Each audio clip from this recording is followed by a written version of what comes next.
Sa katatapos lang na event mga idol, Alyssa Valdez pinagkaguluhan sa opening ceremony ng First Congressional District Sports Association Meet in Iloilo. Ito'y pinangunahan ng 1st District Congresswoman na si Jeanette Garin.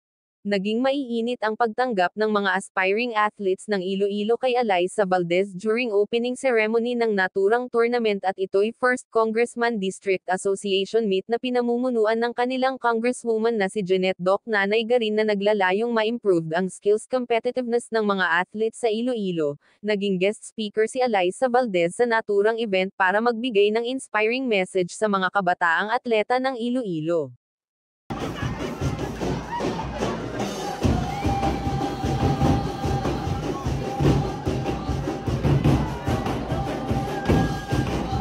Samantalang sa ibang istorya naman, katatapos lang din maganap ang press conference ng Premier Volleyball League PVL sa pagbubukas nito sa bagong season ngayong February 20, 2024 at Alyssa Valdez present sa venue ng press conference.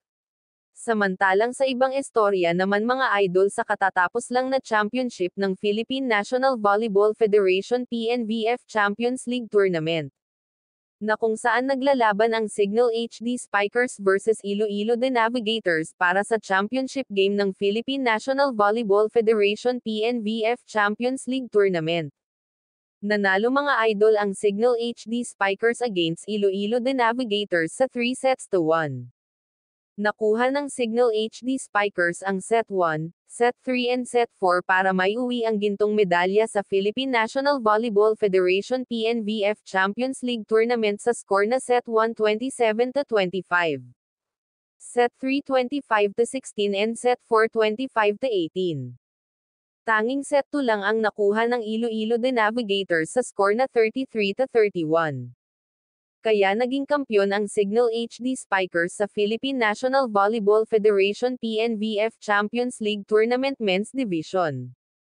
Nakuha ni Joshua Umandal ang Most Valuable Player Awards at Best Outside Spiker.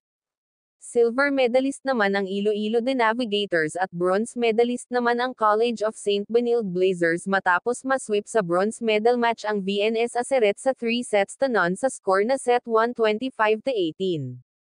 Set 2 25-22 at Set 3 26-24, nakuha din ni Barbie San Andres ng Iloilo The Navigators ang Best Outside Hitter Award, Best Setter naman si EJ Casanya ng Signal HD Spikers, Best Opposite Spiker naman si Kevin Montemayor ng VNS Aceret, Best Middle Blocker sina JV Sumagaysay ng Iloilo The Navigators at JP Bugawan ng Signal HD Spikers, Best Libero naman si Alvin Briel Gomez ng College of St. Benilde Blazers.